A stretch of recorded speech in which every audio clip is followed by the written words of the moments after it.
자, 반갑습니다. 네, 11월 28일 마감 시황 브리핑 한번 도와드리도록 하겠습니다. 자, 금일 증시부터 한번 살펴보도록 할게요. 금일 증시 코스피 상승 종목 160여 개, 하락 종목 700개, 코스닥은 상승 종목 220여 개, 하락 종목 1200여 개로 형성되어 있습니다. 금일 수급을 보시면 양거래소 모두 개인의 순매수세가 나와준 가운데 외인과 기관의 동반 순매도세가 나왔고, 비차익 순매수 역시 매도세가 이어지면서 증시에 악영향을 줬다, 그렇게 말씀드릴 수 있겠습니다. 금일 증시에 약세가 나와준 원인 첫 번째로 하나 뽑아보자면 당연히 이겁니다. 네, 중국 증시가 개장과 동시에 좀 밀리는 모습이 포착되었습니다. 홍콩 항생 역시 좀 많이 밀렸었고, 중국 증시가 장 초반에 2%가 넘는 약세가 나와줬어요. 약세가 나와준 원인으로는 당연히 중국의 제로 코로나 정책을 계속해서 고수하고 있는 가운데, 중국 제로 코로나에 반발하는 이제 베이징이나 이런 곳에서 이제 리스크가 반발 시위가 지금 계속 열리고 있고, 그게 점점 커지고 있습니다. 반발 시위가 커지고 있는 가운데, 그러면은 이제 리스크가 부각이 되어가지고 장 초반 좀 강세가 나왔다. 그렇게 장 초반 약세가 나와준 모습이 아시아 증시 전반적인 약세를 이끌었다고 저는 오늘 설명드릴 수 있는 금일 증시였네요. 금일 증시의 움직임을 조금 더 자세히 살펴보도록 할게요. 코스피와 코스닥 양 거래소 모두 말씀드린 것처럼 다소 지루한 장세가 이어졌는데, 코스피 같은 경우는 2400포인트를 확실히 좀 지지해주는 모습이 나오면서 2400포인트 부근에서 반등이 나왔죠. 2400포인트 반등이 나오자 코스닥 역시 이 717포인트 부근에서 반등이 나와준 모습입니다. 자, 그러한 과정 속에 삼성전자 역시 장중 6만원을 이탈하는 듯한 모습이 나왔으나 2400포인트 지지와 함께 삼성전자 역시 6만 포인트를 현재 지지해주는 모습이 이어졌고, 자, 그에 따른 금일 원달러 환율 역시 16원이 오른 1340원으로 마감하였다, 그렇게 말씀드릴 수 있겠습니다. 자, 금일 국내 증시에서 조금 더 아쉬운 점을 뽑아보자면은 양거래소 모두 21선을 이탈하는 듯한 모습이 나와줬습니다. 그쵸? 코스피의 21선은 2414포인트였고 코스닥은 719포인트였는데 양거래소 모두 21선을 이탈한 다음에 주가의 약세가 좀 이어진 모습입니다. 이러한 모습은 조금 아쉬움이 크게 느껴질 수 있으나 현재 국내 증시에 하방 압력이 없어요. 솔직한 말로 국내 증시의 하방 압력을 키울 만한 사유가 없다. 그런 대신 상승세를 키울 만한 사유도 없는 것이 현재 국내 증시의 현 상황이거든요. 그러다 보니 중국의 제로 코로나 같은 이슈에도 쉽게 증시의 약세가 나온다고 말씀드릴 수 있겠습니다. 자, 이러한 중국의 제로 코로나로 인한 약세에 더불어 이번 주에 미국 경제지표가 다양하게 발표가 될 예정이에요. 미국 경제지표 PCE 발표가 있죠. 파월 의장의 발언이 있죠. ADP 취업자 지수 발표가 있죠. GDP 수정치 발표가 있습니다. 이와 같은 다양한 경제지표가 발표될 예정인 만큼 다소 보수적인 모습이 국내 증시에서 나타났다고 말씀드릴 수 있겠고, 우선 파월이 우리 국내 시간으로는 이제 1일이죠. 12월 1일 날 발표가 할 예정인데, 이 파월 발언 속에서 12월 FOMC 회의에서 어떠한 모습과 어떠한 흐름이 나올지 한번 예측해 보시길 바랍니다. 파월이 여기서 매파적인 발언을 한다면은 12월 FOMC 회의에서 자이언트 스텝의 확률이 더욱 커질 것이고, 그렇다는 것은 증시에 악영향을 줄 가능성이 큽니다. 제가 지금 지속적으로 말씀드리는 현재 2400포인트 부근이 확실하게 좀 지지 구간을 해주고 있다. 121선 부근과 함께 2400포인트가 순간적으로 이탈이 나올 수는 있어도 주가에 추가적인 약세가 나와주긴 어려울 것이라고 판단이 되는데, 만약 12월 FOMC 회의에서 파월 의장이 좀 다소 매파적인 발언으로 인한 자이언트 스텝의 가능성이 커진다면은 추가적인 약세가 충분히 나와줄 수는 있다고 생각을 합니다. 하지만 현재로서는 그럴 가능성이 적고, 증시의 움직임을 살펴보면은 상승 이후 쌍바닥을 그리면서 한 번 더 치고 나갈 확률이 더 크다고 저는 생각이 들고 있어요. 그렇게 생각하면은 아직까지 괜찮다. 국내 증시 하방 압력을 키울 만한 여건이 없기 때문에 만에 하나 여기서 파월 의장이 12월 FOMC에서 빅스텝을 발언하겠다고 발언을 했는데도 빅스텝을 시사하면서 금리 인상 속도를 조절하겠다고 발언을 했는데도 불구하고 증시에 약세가 나와준다면은 오히려 저가 메리트로서 추가 매수할 기회가 된다. 오히려 추가 매수 포인트가 나오지 않을까라는 생각을 하게 되고 있습니다. 그렇기 때문에 다방면으로 보더라도 현재 국내 증시는 나쁘지 않다. 앞으로 상승 모멘텀도 많고 오히려 더 치고 갈 만한 이유도 많고 오히려 좋다고 저는 말씀을 드리고 싶네요. 자, 그 이유 중 또 하나가 이런 얘기가 있었죠. 골드만삭스. 자, 월가의 예측입니다. 내년 한국 증시가 가장 좋을 것이다. 이러한 발언이 나와주고 있어요. 한국 증시가 가장 그러니까 좋을 것이라고 예측하는 이유가 뭐가 있겠습니까? 중국 의존도 이런 거 좀 여러 가지 이유가 있어요. 뭐 맹목적인 건 경계해야 된다 이렇게 얘기하는데 전 일단 이 내용을 읽어보지는 않았었는데도 뭐 튼튼한 반도체 시장 점유율과 중국의 리오프닝이라고 하고 있거든요. 전 여기서 좀 추가적으로 더 말씀드리고 싶은 거는 코스피가 다른 타 나라 증시 대비 약세가 좀 컸어요. 그쵸? 국내 증시의 낙폭이 더 컸습니다. 다른 나라는 몇 프로 안 떨어질 때 국내 증시만 유독 많이 하락하는 모습이 나왔어요. 러시아와 우크라이나 전쟁이 대두됐을 때에도 국내 증시가 더 많이 빠졌습니다. 국내 증시는 보다 리스크에 더 예민하게 약세가 나와주는 모습이 자주 포착되었거든요. 그렇다는 것은 다른 나라 증시 현재 과대 낙폭인 국내 증시가 내년에는 조금 더 치고 갈 만한 힘이 있다고 지금 예측이 나와주고 있는 것이고 저는 삼성전자를 비롯한 반도체 시장이 나쁘지 않을 거라 봐요. 내년에 상승 랠리가 충분히 나올 수 있다고 생각하거든요. 방금 말한 것처럼 국내 증시에 상승세가 나와주려면은 반도체라든지 바이오 관련주의 강세가 나와줘야 된다고 제가 자주 강조드렸습니다. 그렇기 때문에 저는 반도체 관련주가 나쁘지 않을 것이라고 보고 있고 내년이면 더 좋게 작용될 수 있다고 보여지고 있습니다. 그렇다는 것은 국내 증시가 지금은 조금 밀려도 오히려 이제 나중에 가면은 내년에는 추가적인 강세가 나올 수 있다고 확실히 보여지고 있는 상황입니다. 여기서 만약에 지수를 한 번 더 꺾고 약세가 나와준다. 121선을 이탈하고 한 번 더 약세가 나와준다는 것은 사실상 지난 저점을 한 번 더 찍겠다는 의지가 되는데 지난 저점까지 내려온다는 것 자체가 그동안 외인의 수급에 직접적으로 들어왔는데도 불구하고 다시 한번 약세가 나와주는 거는 쉽지 않을 것이다 라고 좀 보여지고 있고 여기서 만약에 또 하나 변수거리로 작용할 만한 것은 12월 2일날 금투세 관련 그러니까 금투세 관련 그 통과 유무가 지금 나오잖아요. 만약에 금투세가 통과된다면은 막 단기적인 수급 이탈이 있을 수도 있습니다. 그 점에 한번 좀 주목해 보시는 게 좋을 거라고 판단됩니다. 하지만 그거 말고로서는 현재로서는 증시 나쁘지 않다. 국내 증시 견조하다고 말씀드리고 싶네요. 자, 일단 이 정도까지 말씀드리고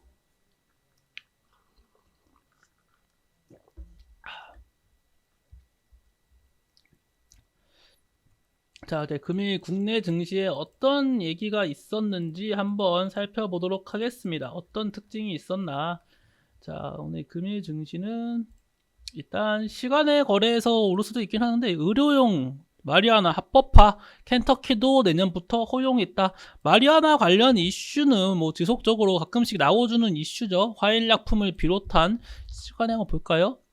우리바이오, 오성첨단 소재 이러한 종목들 한 요 정도까지요. 이 세 개의 종목 세토피아까지 될 수 있겠네요. 이 네 개의 종목이 마리아나 관련주로서 강세가 자주 나와주는 종목들입니다. 마리아나 관련 이슈는 미국 민주당이 만약에 중간 선거에서 승리를 한다면 낙태와 함께 가장 먼저 통과될 법안으로 좀 뽑히고 있다고 보고 있거든요. 마리아나 합법화는 미국뿐만 아니라 전 세계적으로 많이 좀 합법화를 하려는 추세예요. 개인용 마리아나가 아닌 의료용 마리아나 정도는 다들 뭐 프랑스를 비롯한 전 세계적으로 합법화를 좀 추진하고 있는 분위기다 보니까 그에 따른 강세가 나와줄 수 있는 테마군이라고 생각합니다. 마리아나 관련주는 한번 이 목록을 한번 체크해 보신 다음에 추후에 언제든지 강세가 나와줄 수 있다는 거 기억해 주시면 좋을 것 같습니다. 자, 다음으로는 일본에서 시오노기 일동제약 조코바가 첫 유통된다. 뭐 한국 역시 오늘 백경란 질본 총장이 말했죠. 뭐라 말했나요? 여기 나왔습니다.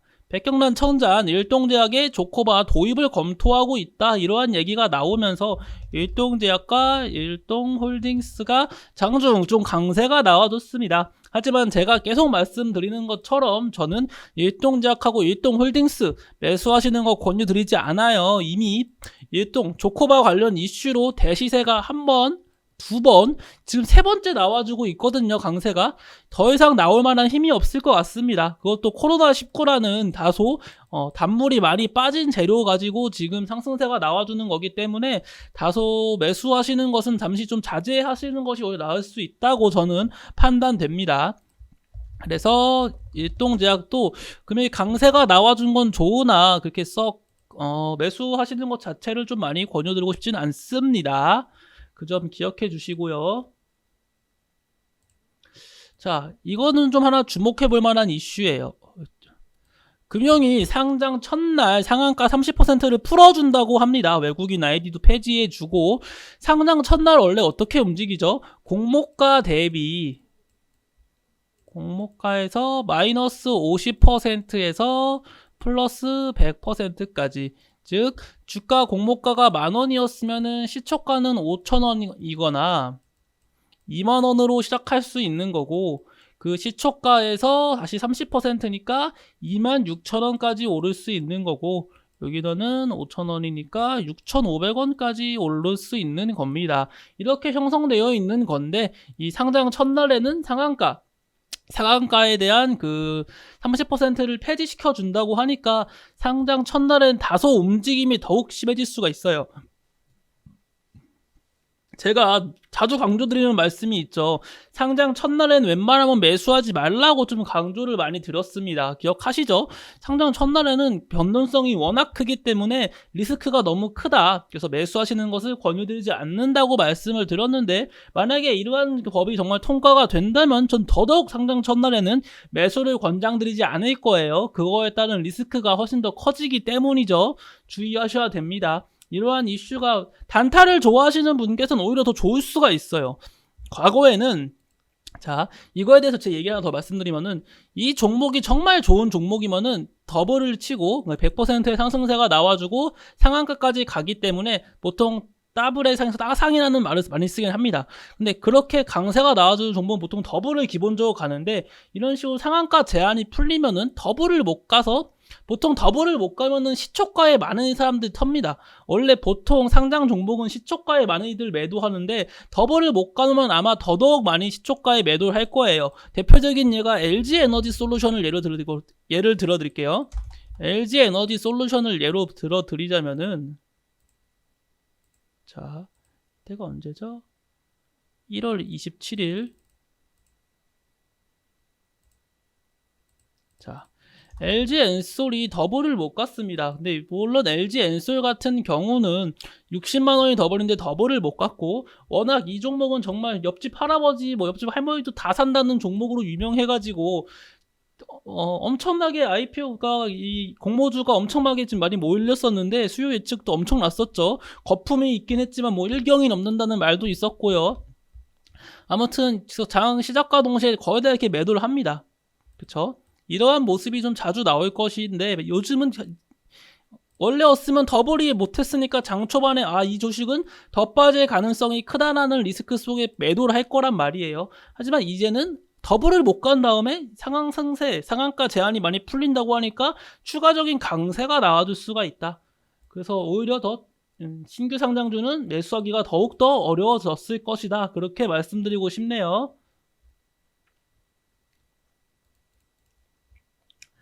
자, 장중 미코파워가 이제 수소 얘기가 나와주면서 미코의 강세가 장중 나왔었거든요. 제가 항상 강조드리죠. 이러한 지금 약세장이 이어지면은 단기 이슈로 인한 상승세가 나와주다가도 쭉 밀리는 경우가 많다. 미코 역시 그러한 모습이 좀 나와주는 모습이에요. 거기다가 수소 관련 얘기는 제가 말씀드린 것처럼 좀 현재로서는 아직은 좀 이르다. 수소는 갈 길이 멀어요. 수소가 처음 부각된 때가 언제인지 아세요? 전 문재인 대통령 시절부터 이제 수소에 대한 강조를 하긴 시작했거든요. 그렇다는 거는 아직도 멀었다는 거예요. 친환경 에너지가 지금도 상용화되려면 멀었는데 문재인 대통령 시절부터 나왔던 수소가 이제 아직 되려면 당연히 아직 멀었겠죠. 그래서 수소는 아직 갈 길이 멀다라고 말씀드리고 싶네요. 그리고 미스터 블루 재벌집 막내 아들 웹서비스의 훈풍.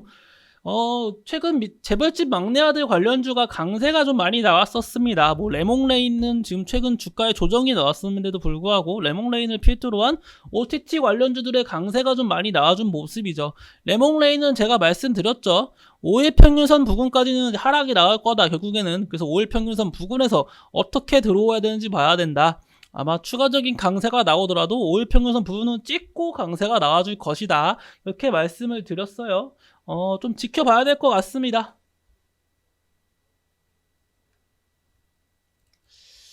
그리고 이 점을 조금 주목해봤으면 좋겠습니다. CNN 미국에서 한국산 포탄 10만 발을 우크라이나에 제공할 계획이다라는 발언이 있었습니다.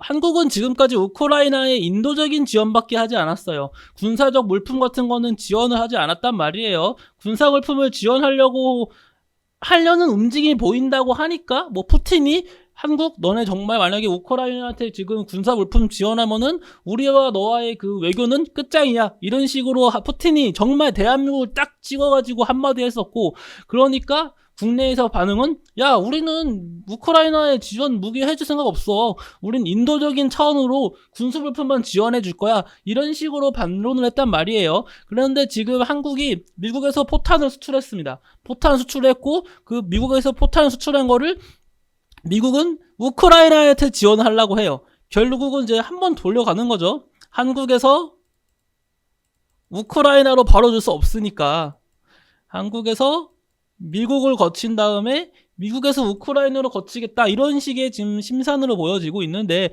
이게 정말 어떻게 행동할지 모르겠는데 어떤 결과를 야기할지. 당연히 우크라이나한테 지원을 많이 해준 것도 맞긴 한데 지금 러시아는 어쨌거나 러시아 쪽으로 우리 현대차 공장이 있잖아요. 현대차 공장뿐만 아니라 러시아한테 많은 자원이 있습니다. 그런 걸 생각한다면은 저는 항상 국내 정치, 그러니까 국내 정치는 외줄타기 외교가 참 중요하다고 생각해요. 친미, 친중, 뭐 친일, 친북, 친러 이런 거 다 필요 없이 그냥 중간에서 외줄타기를 잘하는 것이 전 중요하다고 생각을 하고 있거든요. 그러한 점을 생각한다면 이러한 행동이 과연 러시아가 어떠한 행동을 할지 한번 주목해 볼 만한 이슈라고 생각합니다. 자, 그리고 중국 리튬형 간펑 리튬 배터리 이 얘기는 제가 오늘 말씀드렸죠. 리튬 가격이 진짜 계속해서 강세가 나와주고 있습니다. 리튬의 적정가가 얼마인지 모르겠어요. 진짜 너무 많이 올라가지고 이젠 이게 지금 적정가인지 싼 금액인지 진짜 이렇게 많이 올라서 비싼 금액인지도 모를 정도로 너무 많이 올랐습니다. 전기차, 2차 전지에 대한 지금 값어치가 점점 올라가고 있는 시점에서 리튬 가격의 상승세는 어찌 보면 필연적일 수밖에 없고,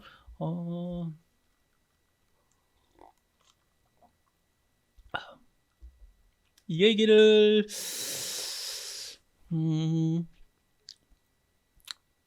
이 얘기 딱 하나만 좀 가볍게 진지하지 않게 한번 가볍게 한번 들어보시면은 조금 고민되는 발언이긴 해요. 이 내용 자체가 좀 누군가는 불편해하실 분도 있을 거라 믿고 있어가지고, 어떤 내용이냐면은 미국이 이제는 국제경찰을 안 하잖아요. 국제경찰을 안 하고 있으니까 이러다 보면은 결국에는 에너지, 에너지나 원자재 가격의 상승세가 충분히 더 나올 수 있을 거라고 보여지고 있습니다. 미국 자체가 원래 지금 국제경찰을 하는 것이 원래 미국의 입장이었는데, 그나마 민주당 인사들이 좀 국제경찰을 하려고 하는 편인데 지금 바이든은 민주당이잖아요. 근데 바이든도 그러한 행보가 안 보여지고 있고, 그뿐만 아니라 지금 최근에 사우디 방문해가지고 민주당이 바이든이 규탄 먹은 거 기억하시나요? 원유 증산 이슈로 인한 사우디 방문을 했단 말이에요. 그때 왜 바이든이 욕을 먹었나요? 바이든이 욕을 먹은 이유는 첫 번째가 바이든 정치의 가장 메인은 사우디 규탄이었어요. 사우디가 아시다시피 여성인권이 바닥인 나라라서 여성인권 때문에 바이든이 한참 규탄하고 그게 민주당의 지금 골조이자 그 세계 인권 이런 문제로 항상 다루던 게 바이든이었거든요. 근데 그러한 바이든도 자국의 이익을 위해서 지금 원유 생산을 위해서 지금 사우디를 갔단 말이에요. 그러한 것을 보면은 정말 추후에는 원자재 가격이 더 크게 상승세가 나올 수도 있다고 저는 생각합니다. 이 점은 제가 나중에 조금 더 만약에 기회가 된다면은 좀 더 심도 있게 한번 얘기해 드릴게요. 지금으로서는 제가 말씀을 드리기에는 조금 애매한 위치라서 나중에 한번 말씀드리도록 하겠습니다. 자, 일단은 현재로서는 그렇게 이어지고 있던 금일 증시였습니다. 딱히 시간의 거래 요즘 말씀드렸죠. 시간의 거래에서 뭐 크게 영향을 주지 않는다. 옛날이었으면은 뭐 시간의 거래가 뭐 큰 영향을 줬었는데 지금은 뭐 딱히 그런 것도 없고 금일 증시는 아무튼 약세가 좀 나와졌고 앞으로 이제는 이번 주에 있을 미국 경제 지표 한번 눈여겨 보시길 바라겠습니다. 내일 증시는 조금 더 좋았으면 좋겠습니다. 여러분들 오늘도 고생 많으셨네요. 저는 내일 아침에 그러면은 아침 시황 브리핑으로 다시 찾아뵙도록 하겠습니다. 감사합니다.